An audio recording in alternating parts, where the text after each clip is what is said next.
बिस्मिल्लाहिर्रहमानिर्रहीम। अस्सलाम नाज़रीन, प्रोग्राम न्यूज़ टाइम में खुश आमदीद। मैं आपका मेज़बान नजम अली ख़ान और आज जैसे को मैं प्रोग्राम करने जा रहा हूँ, हमारे पास ये ख़बर कल रात से टीवी चैनल्स पर और आज सुबह से अखबारात में मौजूद है। और हम जब बाहर जाते हैं तो हमारे सामने पेट्रोल 40 रुपये सस्ता हो चुका है। इस वक्त 283 रुपये 83 पैसे इसकी कीमत है। हो सकता है कुछ 1-1.5 रुपये आपको बीच में मार्जिन डाल के 285 रुपये में इस वक्त भी आपको पेट्रोल मिल रहा है। आप 40 रुपये इसमें इजाफा कर लें तो ये हमारी कल की कीमत थी। इसके साथ ही डीज़ल 15 रुपये सस्ता हुआ और 303 रुपये 18 पैसे पर डीज़ल भी आ गया। मिट्टी का तेल जो है 22 रुपये 43 पैसे सस्ता हुआ और इस वक्त 214 रुपये 85 पैसे पर मिल रहा है। ये कहा जा रहा है कि इतनी बड़ी जो कमी है ये माजी में कभी इस तरह नहीं हुई कि इकट्ठे 40 रुपये कम कर दिए जाएँ। तो इसके पीछे जो फैक्टर्स हैं, जो अवामिल हैं, वो एक से ज़्यादा हैं। एक हम जो आमिल है या एक जो वजह है वो हम बयान कर सकते हैं कि आलमी मंडी में कमी हो रही है पेट्रोल की कीमतों में। जितनी भी पेट्रोलियम मसनूआत है उनकी, ये सोचा जा रहा था इससे पहले कि सऊदी अरब और बाकी जितनी ऑयल प्रोड्यूसिंग कंट्रीज़ हैं वो तमाम की तमाम जब पैदावार को कम करेंगी तो ये पेट्रोल की कीमत को बढ़ाते हुए $100 फ़ी बैरल या उससे आगे भी दिसंबर तक ले जाएंगे। लेकिन उनकी जो प्लानिंग थी वो कामयाब नहीं हो सकी। ये पेट्रोल जो है वापस आना शुरू हो गया और $82-83 फ़ी बैरल पर भी आया। लेकिन उसके बाद जब हमास का और इसराइल का झगड़ा शुरू हुआ और जो जंग शुरू हुई उसके बाद कुछ ऊपर कीमतें गई लेकिन फिर वापस भी आई। एक तो ये फैक्टर बीच में शामिल है। लेकिन अगर आप इस फैक्टर को देखें तो हम कह सकते हैं कि पेट्रोल की जो कीमत कम होना थी, कोई 10, 12, 15 रुपये तक कम हो सकती थी, ये 40 रुपये जो कम हुई है इसमें और भी बहुत सारे फैक्टर्स शामिल हैं।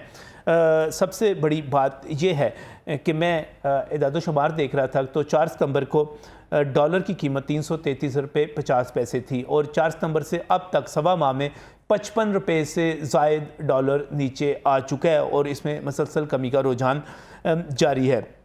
इसके साथ साथ जो बड़ी डेवलपमेंट हुई है वो स्मगलिंग की रोकथाम हुई है और क्रैकडाउन किया गया जो डॉलर के हवाले से, या आप ये समझें कि ईरानी पेट्रोल के हवाले से उसने भी अपना एक इम्पैक्ट डाला। और जब हम इकनॉमिक डेवलपमेंट की बात करते हैं, आगे बढ़ने की बात करते हैं, तो हमारे सामने ये दादोशुमार भी आते हैं कि पिछले कुछ अरसे में एक माजी के बड़े बहरान के बाद पेट्रोल का जो इस्तेमाल था उसमें 11% इजाफा हुआ और डीज़ल में 8% जो था इजाफा इस्तेमाल में हुआ। बहुत सारी चीज़ें इसके साथ साथ अच्छी होने जा रही हैं। ये अच्छी चीज़ें क्या हैं? ये कोई 15 के करीब खुशखबरियाँ हैं जो हमारे पास ये पेट्रोल की कीमत के अलावा मौजूद हैं। ये 15 खुशखबरियाँ क्या है कि यूरोपियन यूनियन ने हमारा GSP+ स्टेटस जो है, यानी कि उन्हें जो इंपोर्ट्स करनी है बग़ैर इजाफी टैक्सों के, वो 2027 तक बढ़ा दिया है। इससे हमें फ़ायदा होगा। इसके साथ साथ जो दूसरी खुशखबरी ये है कि हमारी ग्रोथ आउटलुक, यानी कि हम जिसको GDP की ग्रोथ कहते हैं, वो 3.5% तक आगे एक्सपेक्ट की जा रही है। उसकी तरफ हम जा रहे हैं जो कि अभी हम कुछ अर्सा पहले सिर्फ 0 पर पहुंचे हुए थे। एक और बड़ी दिलचस्प खबर आपके सामने ये है कि अगर हम बिजली के बिलों के हवाले से परेशान रहते हैं, लेकिन इसके बावजूद अगर बिजली की पैदावार बढ़ती है, उसके नतीजे में आपकी इकनॉमिक एक्टिविटी बढ़ती है, तो अगस्त में पावर जनरेशन में 14% इजाफा रिकॉर्ड किया गया। इसका मतलब ये हुआ कि बिजली इस्तेमाल हुई, कारखाने चले, और इसको आप उसके साथ जोड़ लें जो चौथी खुशखबरी के पेट्रोल 11% और डीज़ल जो है 8% ज़्यादा फ़रोख्त हुआ। इसका मतलब भी यही है कि पहिया ज़्यादा चला और इकनॉमिक एक्टिविटी ज़्यादा हुई।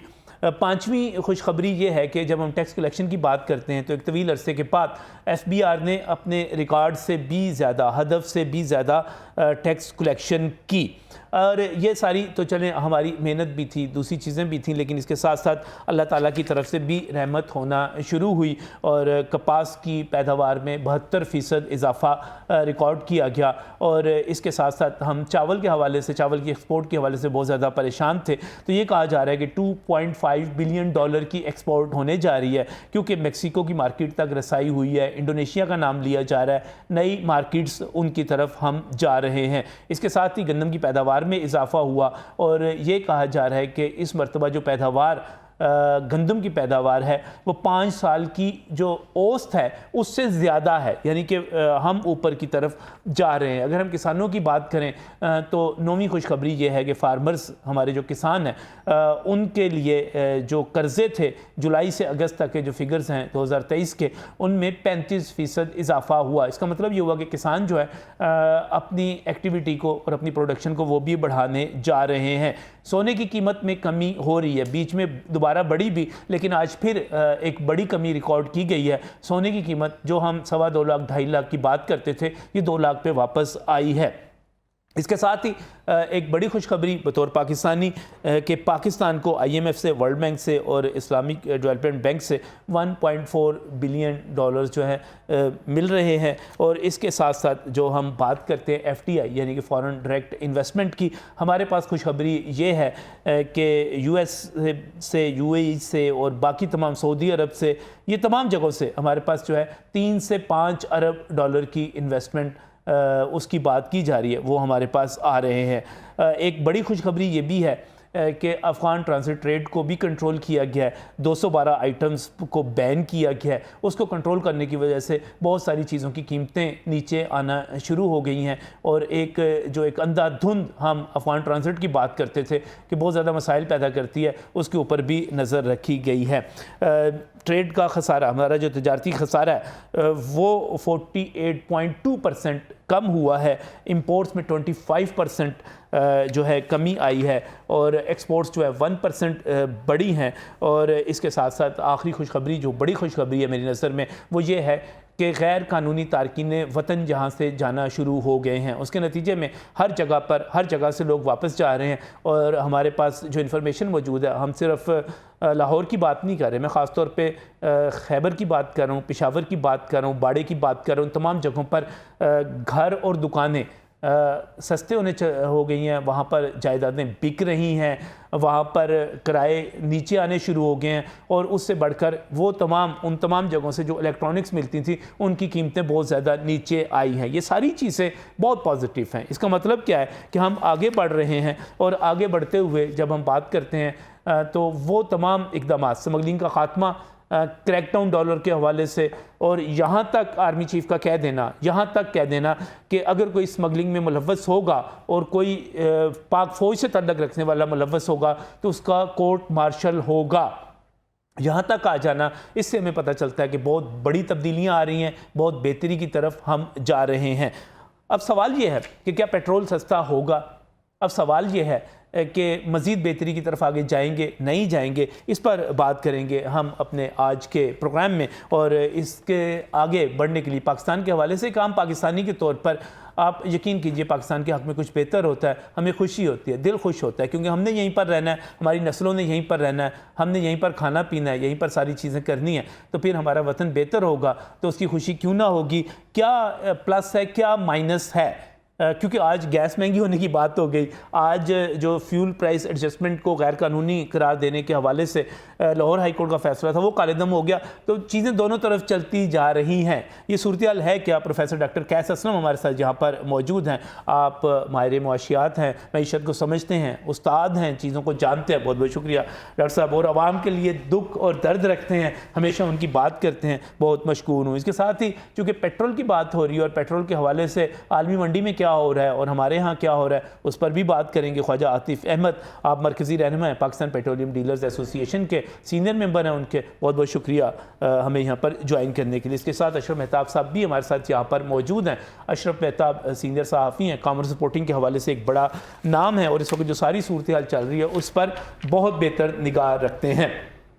प्रोग्राम को आगे बढ़ाते हैं, लेकिन इस वक्त जो सारी सूरत हाल है उसमें जिस तरह पेट्रोल 40 रुपये सस्ता हुआ, जिसमें डीज़ल जो है वो 15 रुपये सस्ता हुआ, मिट्टी का तेल 22 रुपये सस्ता हुआ, तो अवाम इसको किस तरह देखते हैं, किसको क्रेडिट देते हैं, किसको डिस्क्रेडिट देते हैं?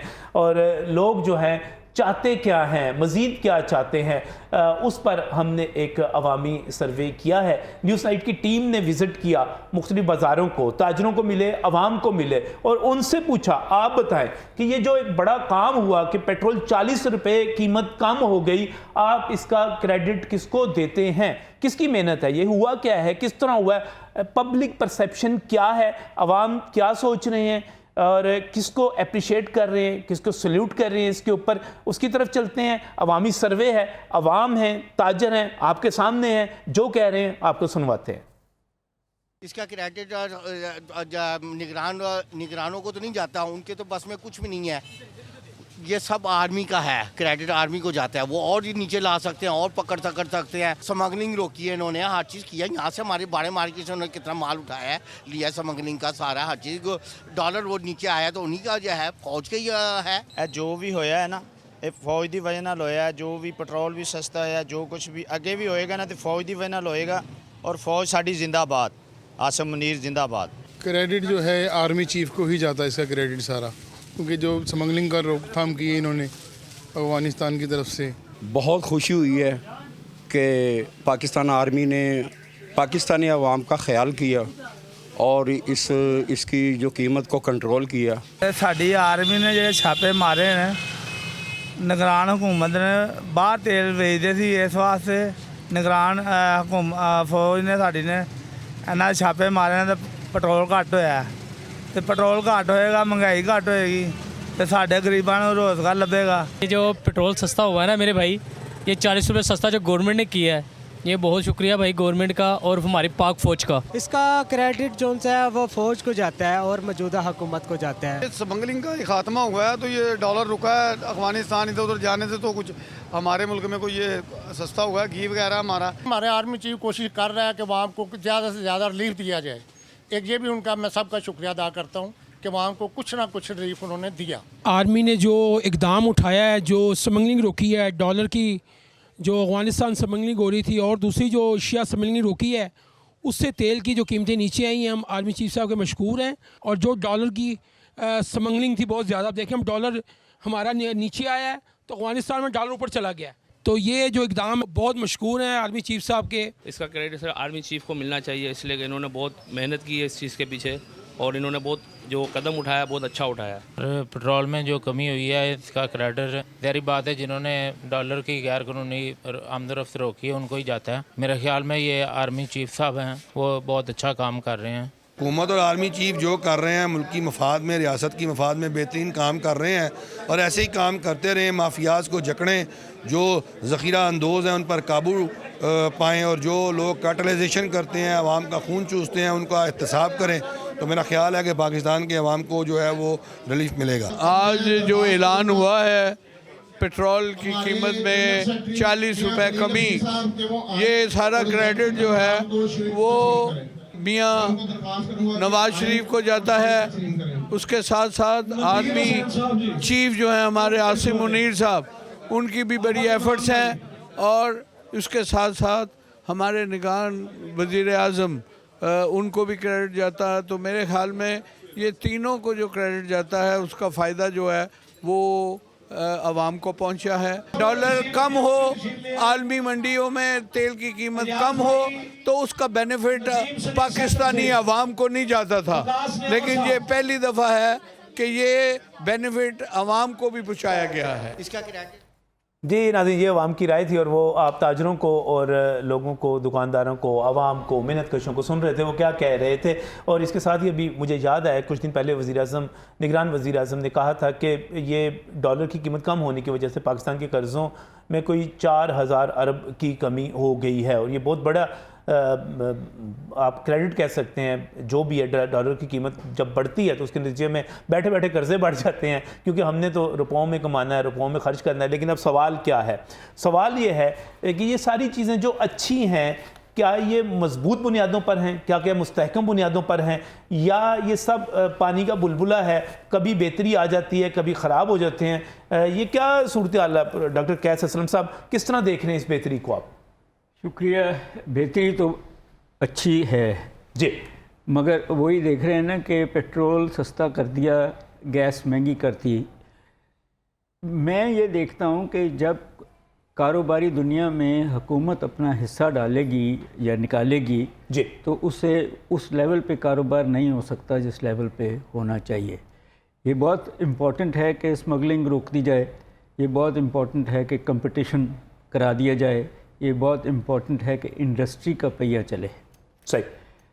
अगर इंडस्ट्री का पहिया चलेगा तो लोगों को रोज़गार मिलेगा और महंगाई भी तंग नहीं करेगी। मगर जब बेरोज़गारी होगी, जो पीडीएम हुकूमत छोड़ गई, 12 मिलियन बेरोज़गार छोड़ गई, सही, जब इंडस्ट्री के लोग डॉलर में अपने कारोबार को बेच के मुल्क से बाहर ले जाएंगे तो नई इन्वेस्टमेंट तो अब फॉरेनर ही कर सकता है। सही। ये आप देखिए ना कि जब हुकूमत अपनी रिट वो फ़ौज के थ्रू हो या पुलिस के थ्रू हो या मजिस्ट्रेट के थ्रू हो मनवाना शुरू कर दे तो चीज़ें, चीनी भी सस्ती हो जाती है, अनाज भी सस्ता हो जाता है और डॉलर भी सस्ता हो जाता है, पेट्रोल भी सस्ता।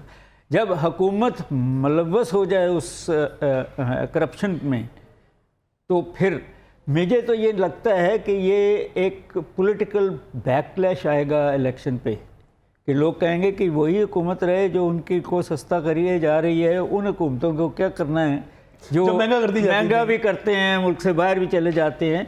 तो इसका पॉलिटिकल बैकलैश भी होगा और इसका इकोनॉमिक भी होगा। आप एक बात बता दूं आपको कि जब डॉलर महंगा होता है तो एक्सपोर्टर को फ़ायदा होता है, इंपोर्टर को नुकसान होता है। जब डॉलर सस्ता होता है तो इंपोर्टर को फ़ायदा होता है, एक्सपोर्टर को नुकसान होता है। सो इसलिए ये नहीं है कि सिर्फ फ़ायदा ही फ़ायदा होता है in the context, but at the same time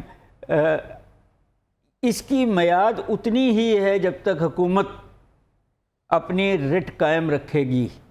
जिस दिन हुकूमत ने इस ब्यूरोक्रेसी को, इस मजिस्ट्रेट्स को इजाज़त दे दी कि वो अपना घर संवार लें, ये फिर चीज़ें मुश्किल हो जाएगी। अब ये कह रहे हैं कि जो सख्ती की जा रही है, जो क्रैकडाउन हो रहा है, ऊपर की सतह पे जो कमिटमेंट शो की जा रही है वो बरकरार रहनी चाहिए। वो बिल्कुल बरकरार रहेगी। अगर जिस दिन वो आप इसको हम एक पॉलिटिकल विल भी कह सकते हैं, चाहे ये आर्मी चीफ से मंसूब की जा रही है या निगरान हुकूमत से की जा रही है, और निगरान हुकूमत भी कहती है कि हम तो कोई सियासी नहीं, लेकिन इसके बावजूद एक पॉलिटिकल विल का लफ्ज़ इस्तेमाल किया। आप कहते हैं ये जो अज़म है ये बरकरार रहना चाहिए, ये बरकरार रहना चाहिए। और उसके साथ साथ जो इन्वेस्टर है उसको भी मैदान में लाना पड़ेगा कि वो अपना डॉलर जो छुपाया हुआ है उसको बाहर निकाले। और इन्वेस्टमेंट कैसे साहब आप नज़र रखते हैं चीज़ों के ऊपर, उतार चढ़ाव पे बड़ा नज़र रखते हैं। मेरा जो सबसे आज बुनियादी सवाल है वो ये है कि हमें खुशखबरियाँ मिल रही हैं, हमें बेहतरी नज़र आ रही है। मेरा सवाल ये है कि ये बेहतरी जो है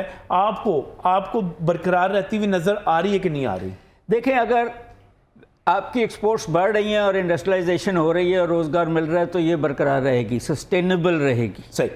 अगर सिर्फ स्मगलिंग को रोक के ये सारी रहती है तो ये सस्टेनेबल नहीं है। सस्टेनेबल उसी वक्त है जब वो लिंकेजेस मज़दूर से लेके सरमायाकार तक चीज़ें चलें। इसका जो क्रक्स है वो है कि आपकी बिजली सस्ती होगी तो ये सस्टेनेबल रहेगी। सही। और ये आज जो है एक फ़ैसला आया, लाहौर हाईकोर्ट का फ़ैसला था, उसने फ्यूल प्राइस एडजस्टमेंट को गैर कानूनी करार दे दिया था, फिर ये तनाज़ा बन गया, फिर अब वो फ़ैसला जो है वो कलअदम हो गया।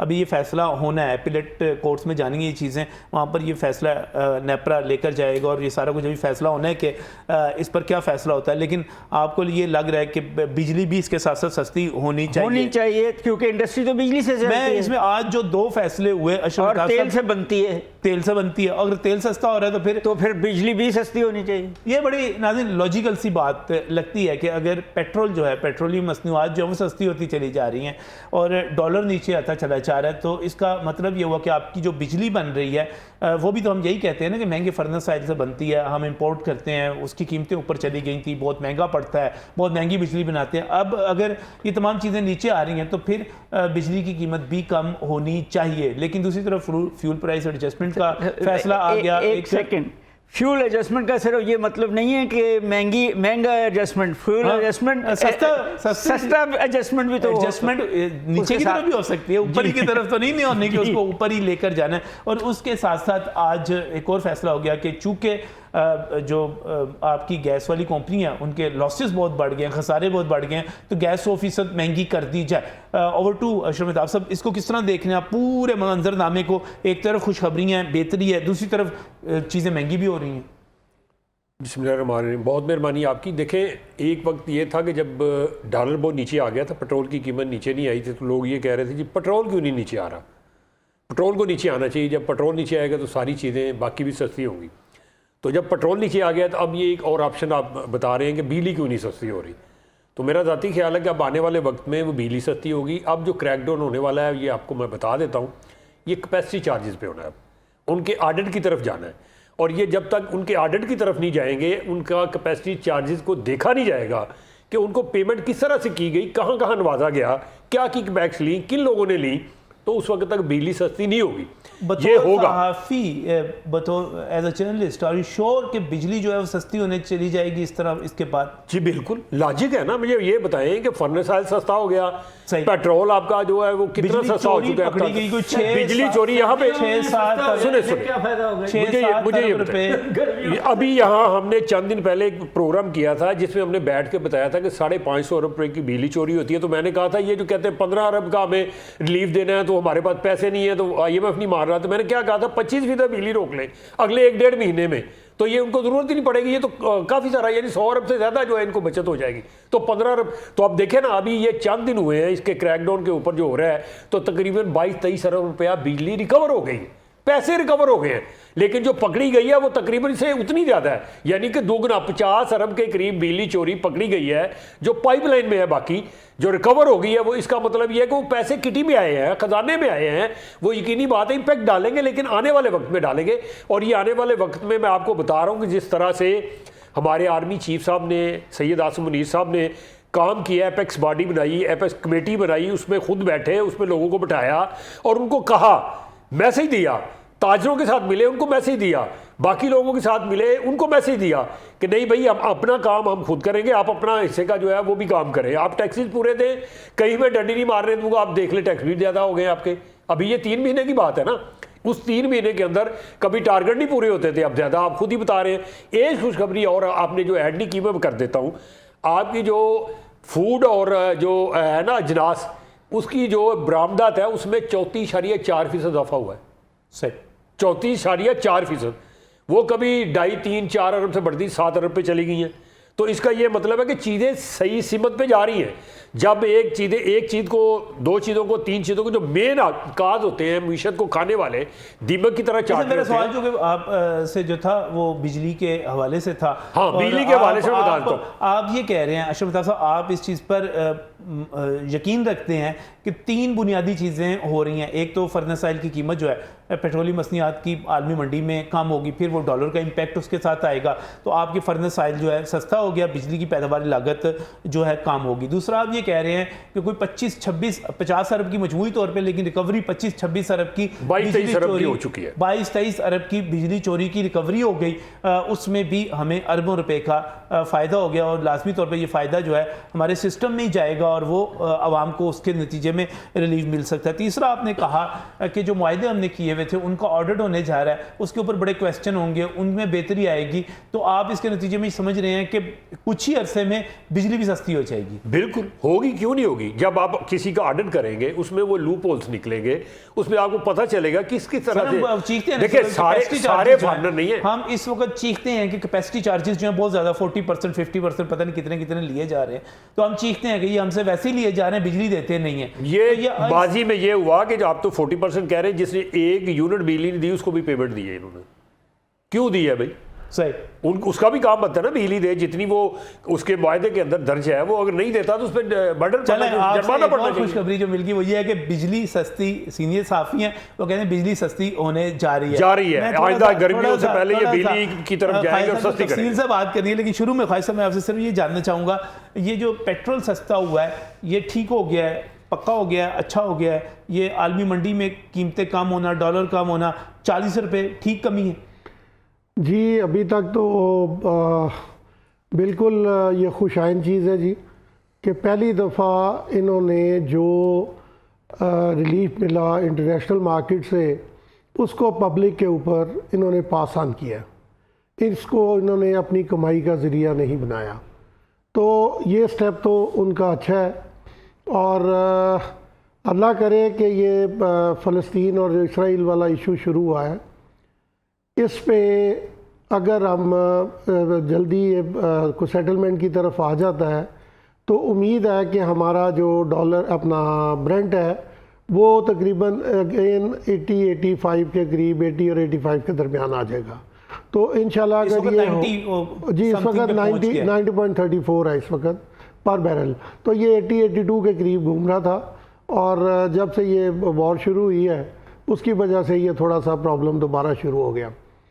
वेयर एज के on the other side China Russia और सऊदी अरेबिया आप दोबारा साथ जोड़ के बैठे हैं कि जो ये $100 तक लेके जाना चाह रहे थे पर बैरल को, वो चूँकि रिसेशन वर्ल्ड वाइड है सारी दुनिया में, वो इम्पैक्ट हासिल नहीं कर सके अपनी प्रोडक्शन कट डाउन करके। तो इसको फर्दर कट डाउन किया जाए जो इनकी क्रूड ऑयल की प्रोडक्शन है। तो अगर वो उस तरफ चले गए तो शायद फिर थोड़ा सा हमें ये खुशी इतनी लंबी ना साबित हो हमारे लिए, लेकिन अल्लाह करे कि अगर हम डॉलर को ही कंट्रोल में रखेंगे तो इसके करीब करीब मेरी अपनी फीलिंग है जी कि 250 के करीब करीब इसको आ जाना चाहिए। मैं इसमें हसन आपसे ये पूछूं कि इस वक्त जो रेट हमारा आ गया है 283, 284, 285 रुपये, आप ये समझ रहे हैं कि अभी इसमें मज़ीद गुंजाइश है? हम आने वाले दिनों में कुछ डॉलर नीचे जाता है या कुछ इंटरनेशनल मार्केट में ये जंग की वजह से दोबारा ऊपर जाना शुरू नीचे हुआ है, तो आप ये कह रहे हैं कि ये पेट्रोल अभी मज़ीद नीचे आ सकता है, सस्ता हो सकता है? जी मैं बिल्कुल यही कह रहा हूँ। और उसमें दूसरा चीज़ ये है कि मेरा अपना ज़ाती ख्याल है कि हुकूमत को जैसे ही ये कंप्लीट होगा, इनका IMF का जो पैकेज है इस वक्त ये मैच्योर हो जाता है, फिर उसके बाद उनकी जब बाइंडिंग ख़त्म होती है, अब ऑन एन एवरेज पेट्रोल और डीज़ल के ऊपर 55 रुपीज़ पर लीटर ये आपसे पेट्रोलियम लेवी ले रहे हैं। सही। तो अगर 20-25 रुपये उसको भी ये कम करते हैं, आगे ये 17 रुपये, 18 रुपये, 12 रुपये के करीब होती थी, तो अगर इसको भी कम करते हैं तो 25-30 रुपये का आपको इम्पैक्ट यहाँ से भी मिल सकता है। और चूँकि ये आगे ये लग्जरी आइटम में थी जी, आपकी कन्वेंस जो थी, अब ये आपकी नेसेसिटी बन गई है। शहर जितने बड़े हो गए हैं, जिस तरह का सिलसिला हो गया है, तो हमें इसको कारोबार नहीं बनाना चाहिए। और हुकूमतें, जैसे प्रोफेसर साहब ने कहा है, वो अपने लोगों के साथ कारोबार नहीं करती, हुकूमतें लोगों को फैसिलिटेट करती हैं। सही। तो अगर हम इस तरफ चले गए, और वैसे तो अपेरेंटली जी मुझे तो I am very hopeful, direction सही है। अगर ये कार्टल्स को तोड़े, माशाल्लाह आपने इंटरव्यू दिखाए हैं, डिफरेंट इंटरव्यूज़ ताजद और हज़रात के, तो आपके चैनल के ज़रिए उनको भी रिक्वेस्ट है कि अगर 5 रुपये किसी आइटम के ऊपर इम्पेक्ट आता है इसका इन्फ्लेशन का, तो हम जो 100 रुपया बढ़ा देते हैं, इंडिविजुअली भी हम अपनी ज़िम्मेदारी एज अ रिस्पॉन्सिबल सिटीज़न उसको भी पूरा करें, और ताकि ओवरऑल लोगों को रिलीफ मिले इसके ऊपर। तो ख्वाजा साहब, मैं ये कह सकता हूँ आपके बिहाफ पे कि 3 चीज़ें ऐसी हैं जिनकी बुनियाद पर हम कह सकते हैं कि पेट्रोल की कीमत मज़ीद कम हो सकती है, आवाम को मज़ीद रिलीफ मिल सकता है, खुशखबरी मिल सकती है। एक ये है कि अगर इसराइल और हमास के दरमियान जो इस वक्त जंग है उसका कोई अमन का फार्मूला निकल आता है, तो उसके नतीजे में भी दोबारा जो $90 पर बैरल पे पहुंचा हुआ है, ये दोबारा 80 से 85 के दरमियान आ जाएगा, और वो फ़र्क भी हमें जो है फ़ायदा देगा। फिर डॉलर की कीमत जो मुसलसल नीचे जा रही है, अगर डॉलर इसी तरह नीचे जाता है तो वो भी हमें कीमतों में फ़ायदा देगा जितना भी, क्योंकि बात ये की जा रही है कि इसको जो 333 रुपये या 34 रुपये से आप 275-74 रुपये पर लेकर आए हैं, तो इसको 250 रुपये तक तो ले जाया जा सकता है आसानी के साथ। तो यहाँ पर ये फ़र्क भी आवाम तक पहुँच सकता है। और सबसे बड़ी बात इस वक्त IMF के साथ जो हमने मुआहदा तोड़ा था, और उसके बाद IMF ने मज़ीद सख्ती की, 40 रुपये वाला 50 पे लेके गए, 50 वाला टैक्स 60 पे लेके गए, और उन्होंने कहा कि अपने टैक्स बढ़ाओ। इस वक्त हम 55 रुपये टैक्स अदा कर रहे हैं जो 1 लीटर के ऊपर है। अगर हुकूमत इस टैक्स को कम करती है, नीचे लेकर आती है, तो 20-25 रुपये आसानी के साथ इसमें भी रिलीफ दिया जा सकता है। तो मजमूई तौर पे मुझे ये लगता है कि जैसे हम पेट्रोल की कीमत को मज़ीद कोई 40-50 रुपये नीचे ले जा सकते हैं, ये कम हो सकती है। तो ये भी एक और खुशखबरी है। आने वाले दिनों में इसी तरह आगे बढ़ते रहें, इसी जोश, इसी जज्बे, इसी अज़म के साथ, तो मज़ीद रिलीफ मिलेगा। बिजली भी सस्ती होगी, पेट्रोल भी सस्ता होगा, बाकी चीज़ें भी सस्ती होंगी, लोगों का इनकम बढ़ेगी, उससे भी फ़ायदा होगा। मज़ीद बात करेंगे इस ब्रेक के बाद।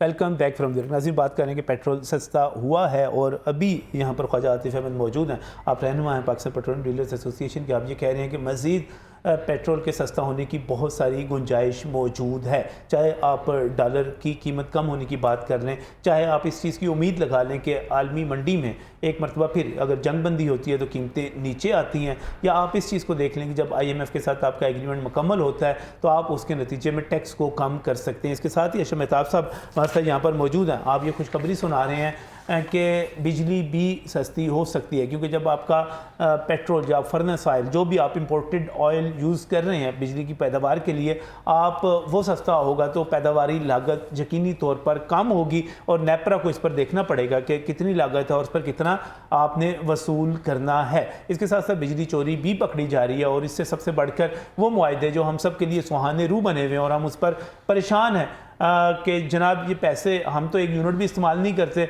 और वो इदारे और वो कंपनियां, वो जो है बिजली बनाने वाली प्राइवेट कंपनियां, वो सब कुछ हमसे पैसे 40% और पता नहीं कितना कितना ले जाती हैं। तो यहाँ पर भी बेहतरी की तरफ जाना शुरू हो गए। अब सवाल ये है कि ये जो बेहतरी हो रही है सारी की सारी, हमारा ट्रेड डेफिसिट कम हो रहा है, हमारी एक्सपोर्ट बढ़ रही है, हमारी इंपोर्ट्स कम हो रही हैं, कैसा साहब ये बताइएगा कि इसको आम चीज़ों की कीमतों को कम करने के हवाले से हम किस तरह इस्तेमाल कर सकते हैं, क्या करना चाहिए कि ये इम्पैक्ट, आप अभी जो ताजरों की बात की जा रही थी कि वो जो चीज़ कीमत बढ़ा देते हैं वो नीचे नहीं आती वापस, उसको किस तरह कम करें?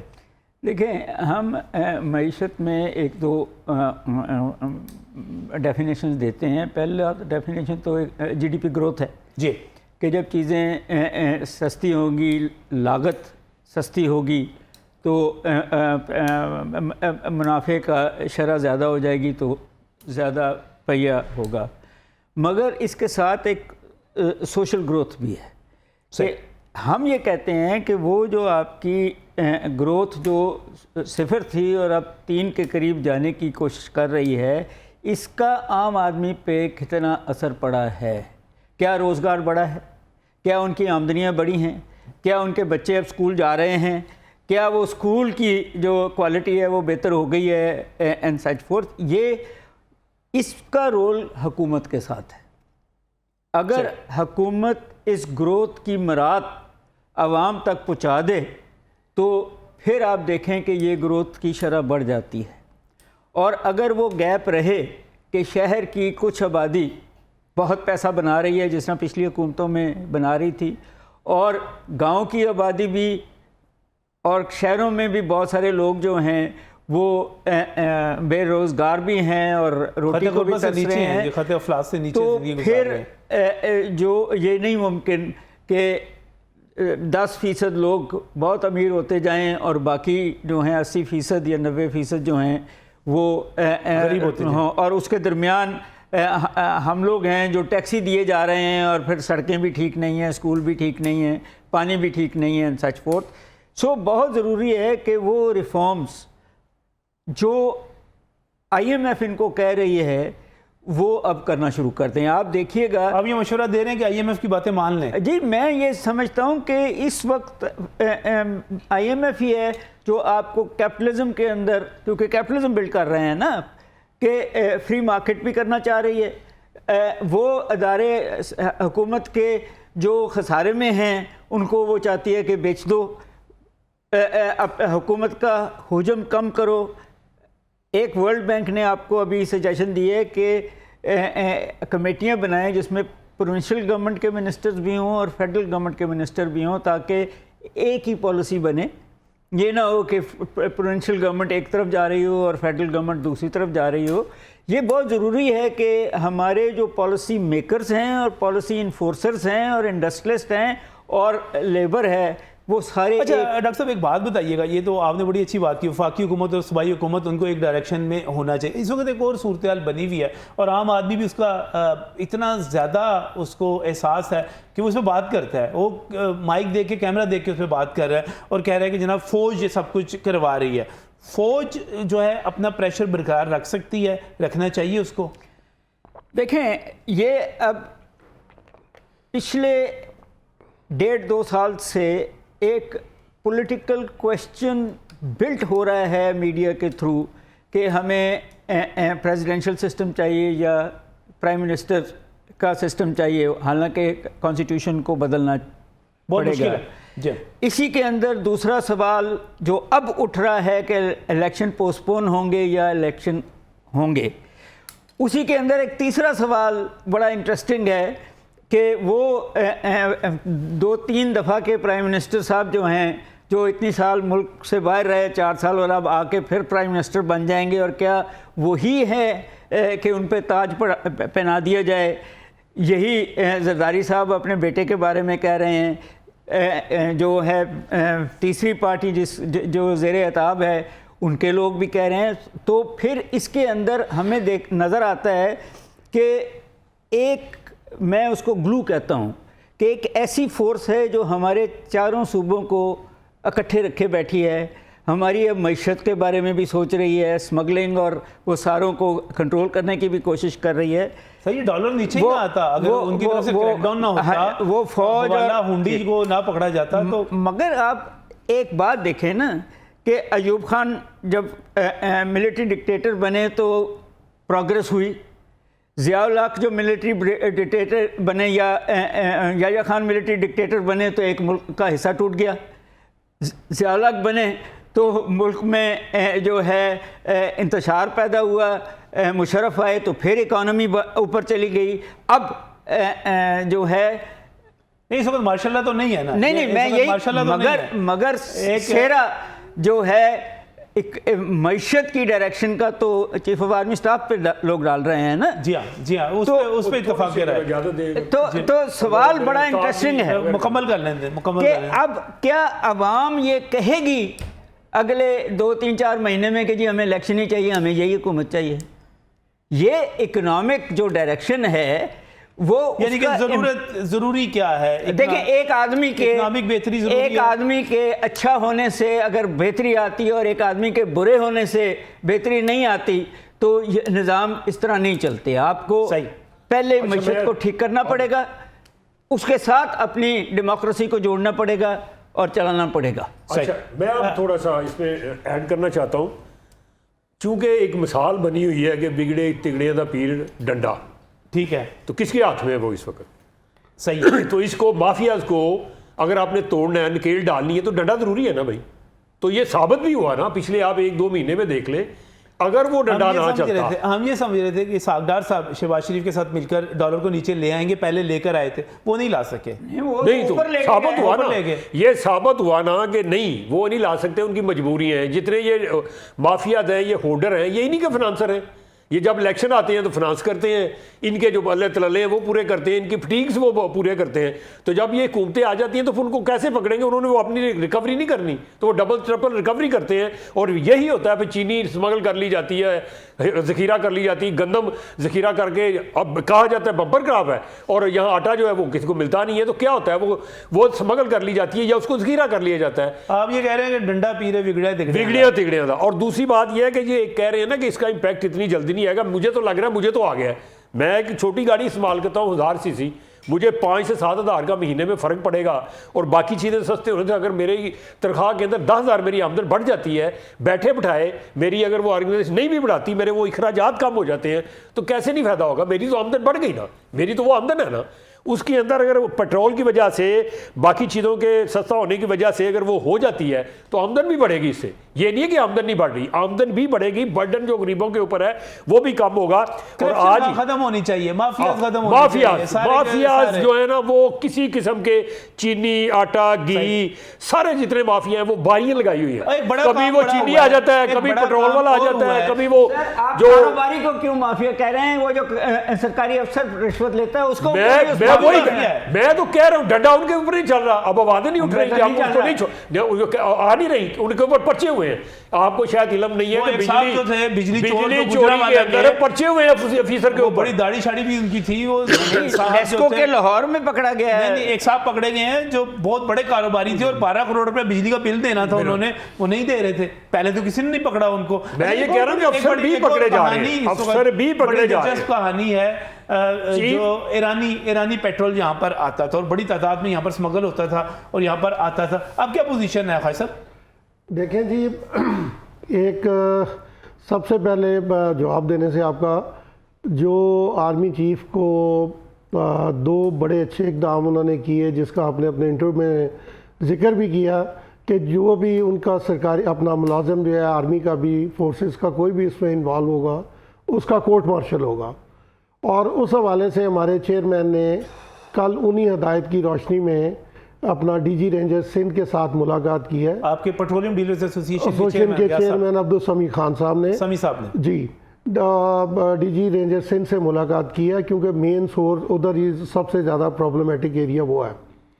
तो उसमें उन्होंने यकीनदानी कराई है और कि कुछ जगहों का हमें पता है और कुछ का आप हमें पॉइंट आउट करें, हम अपनी फोर्सेस उधर चेक पोस्ट बढ़ाते हैं और ताकि इसके ऊपर जो है वो बेहतरी की तरफ हम जा सकें और जो डीज़ल माफिया है उसके ख़िलाफ़ क्रैकडाउन हो। और दूसरी बात इसमें मैं आपको बता दूं कि अनकरीब आपके लिए ये भी खुशखबरी आ जाएगी उन लोगों की, जैसे मेहताब साहब ने अभी जिक्र किया है, लिस्टें बन रही हैं जो ऑर्गेनाइज्ड इस स्मगलिंग के अंदर ब्यूरोक्रेट्स, जो डीलर्स और कुछ और अफसरान जो भी मुलव्वस थे, उन सब की लिस्टें बन रही हैं और बड़ी जल्दी आपको ये खुशखबरी मिलेगी कि उन सब के ख़िलाफ़ कार्रवाई शुरू हो रही है।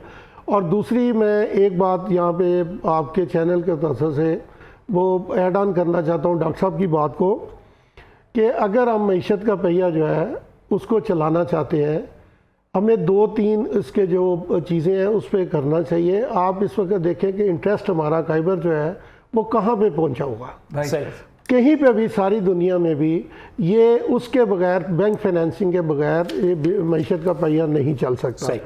दूसरी चीज़ आपके आ गई कि इलेक्ट्रिसिटी जब जितनी देर आपकी सस्ती नहीं होगी, आप इंटरनेशनल मार्केट में, आप लोकल मार्केट में आप compete नहीं कर सकते।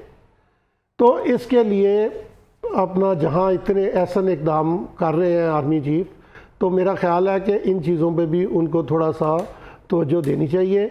और जो माफियाज़ के ख़िलाफ़ कार्टेल्स हैं जितने भी हैं, हमें तो हर हाल में देखें। एक और मैं रिक्वेस्ट करूँगा कि जब प्राइस बढ़नी होती है तो OMCs पेट्रोल देना, डीज़ल देना बंद कर देती हैं। 15-15 दिन, महीना पहले वो बिल्कुल उसको जो है वो हमें ड्राई आउट की पोजीशन में ले आती है। और जब बढ़ना होता है, आप यकीन करें कि लोगों को इन्होंने ज़बरदस्ती वो सप्लाईज देनी शुरू कर दी। सही कि जी वो गलती से बन गया, वो आ जाए, वो कर ले। बड़ा दिलचस्प काम था। मैंने देखा कि मुख्तलिफ पेट्रोल पंप थे GT रोड के ऊपर, उन्होंने सस्ता पेट्रोल के बैनर्स लगा दिए थे कि आप 10 रुपये 20 रुपये सस्ता ले जाए, 5 रुपये 10 रुपये सेल लगा दी उन्होंने जब अभी था, क्योंकि उनको पता था कि ज़्यादा सस्ता होने वाला है तो जो पड़ा हुआ निकाल दें। बिल्कुल ऐसे हुआ है जी। तो इसलिए अपना इस पे हमें थोड़ा सा अल्लाह करे कि प्राइस हमारी 250 के करीब आ जाए। दोबारा उसी को मैं रिट्रेट करता हूँ। और जैसे ही हम IMF के चुंगल से निकलेंगे, मेरा ख्याल है चीज़ें बेहतरी की तरफ, फ्यूल प्राइसेस भी आवाम को रिलीफ मिलना शुरू हो की बात करते हैं। मैं अरशद साहब आपसे कमेंट चाहूँगा, ये सारी सूरत हाल में जब हम बेहतरी की तरफ जा रहे हैं, इकॉनमी ख़राब होती है, इंटरेस्ट रेट ऊपर जाना शुरू हो जाता है, शरह सूद जो है, अब उम्मीद पैदा हुई है कि स्टेट बैंक अगली दफ़ा जब पॉलिसी ये भी खुशखबरी ऐड कर लें। अच्छा कर लें कि ये मैं आपको बता रहा हूँ कि अगले 1-2 महीने के अंदर 20% पे आ जाएगा, जो कि इस वक्त 26% पे है। अच्छा, 6% तक उसमें कमी आने वाली है। ये जितनी चीज़ें सस्ती हुई हैं उस हिसाब से जो हमारी इन्फ्लेशन है जितनी नीचे आई है, ये इंटरेस्ट रेट यकीनन जब इन्फ्लेशन ऊपर जाती है, फार्मूला पता नहीं किसने बनाया, हालांकि होना नहीं चाहिए। जब दुनिया में होता है कि जब इस तरह से इन्फ्लेशन होती है तो वो इंटरेस्ट रेट कम करते हैं ताकि लोग ज़्यादा से ज़्यादा ले के पैसे और इन्वेस्ट करें। अब ये सिर्फ पाकिस्तान का मसला नहीं, पाकिस्तान बेहतरी की तरफ जा रहा है। आपको मैं बता दूं कि यूरोप के बेशतर ममालिक जो हैं, बेशतर ममालिक जिसमें बरतानिया शामिल है, जिसमें जापान शामिल है, जिसमें इटली शामिल है, जिसमें ब्राज़ील शामिल है, इन सब की जो जीडीपी होगी वो बहुत नीचे जा रही है। 2024 के अंदर किसी की जीडीपी 2% से ज़्यादा नहीं है, लेकिन पाकिस्तान की आप खुद बता रहे हैं, हमारे इक़्तिसादी माहिरीन बता रहे हैं कि 3.5% पे जाएगी। जो इस वक्त IMF ने प्रेडिक्शन की है 2.5% की है, जो वर्ल्ड बैंक ने की है वो 1.7% है, और जो एशियन डेवलपमेंट बैंक ने की है 1.9% है। यानी कि ये पाकिस्तान की बेहतरी की तरफ तो बहुत तेजी से कदम जा रहा है। पूरी दुनिया में रिसेशन जा रहा है कि उनकी जीडीपी नीचे जाएगी, और जब जीडीपी नीचे जाएगी तो मुझे बताएं कि तेल बेचेंगे कहाँ, लेगा कौन? वो उधर से भी तो कट लगाएंगे। फिर गाड़ियां जो है वो आपके सामने है, अगले 5-7 साल में आप देखिएगा कि ज़्यादा से ज़्यादा गाड़ियां जो पेट्रोल पे डीजल पे चलने वाली होगी नहीं, बहुत तो कम फिर हो जाएंगी, वो बहुत कम हो जाएगी। तो ये आने वाले 4-5 साल इस पर पाकिस्तान के लिए बहुत अच्छे हैं। पाकिस्तान की इक़्तिसादियत में फर्क पड़ेगा। बस इसी तरह इसी जोश जज्बे के साथ हाँ, ये काम इस पे जा रहा है। डंडा नहीं रुकना चाहिए, डंडा नहीं रुकना चाहिए कि ये कौम डंडे की चली है, ये इसी तरह चलती रहे। ये कौम डंडे की है, डंडा नहीं रुकना चाहिए। बंदे भी बढ़ा दें, डंडा भी बढ़ा कर दें। ये देखें ये कब बड़ी तेजी से नीचे आएगा। कारोबार के लिए इंटरेस्ट रेट बहुत ज़्यादा अहम है, क्योंकि हमारे जितने कारोबारी हजरात हैं वो कर्जे लेते हैं, उस ऊपर सारी प्लानिंग करते हैं, उसके नतीजे में आगे बढ़ते हैं। बहुत कम अपनी इन्वेस्टमेंट लेकर आते हैं, और नए प्रोजेक्ट्स तो आमतौर पर लगते ही कर्जों के ऊपर हैं। डॉक्टर साहब, ये जो इस वक्त हमारा जब खाइबर मिला के हम जब 26-27%, 25% पर जाते हैं, तो आपको इस जो पूरा सिनेरियो बन रहा है, इसमें आपको लग रहा है कि हम इस पर भी वापस आएंगे? कोई देखिए जी, मैं तो ये समझता हूँ कि 8-9% पे अगर नहीं आएंगे तो आपकी तरक्की नहीं हो सकती। ये जो PDM गवर्नमेंट थी उनका रैशनल बिल्कुल और किस्म का था। सही। अमेरिका में 5% था इंटरेस्ट रेट, हमारा 22% पे 21% पे कर दिया कि अमेरिकन जो है वो 5% पे कर्जा लेगा और 22% पे रखेगा, और 17% अपना मुनाफा हमें डॉलर आएगा, जो नहीं आया क्योंकि उसकी वजह और थी। ये स्टेट बैंक कहता है कि इन्फ्लेशन को कंट्रोल करता है, हालांकि इन्फ्लेशन जो है वीकली 38 पे चली गई है, 31 या 30 थी।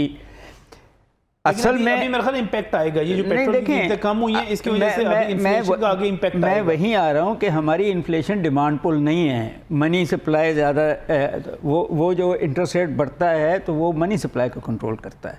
हमारी इन्फ्लेशन कॉस्ट पुश है कि लागत बढ़ी हुई है, जिसमें वो ख़ुद भी लागत है। 22% कर्जा जो है, energy prices, labour 32,000 minimum wage, और ज़मीन की प्राइसेस।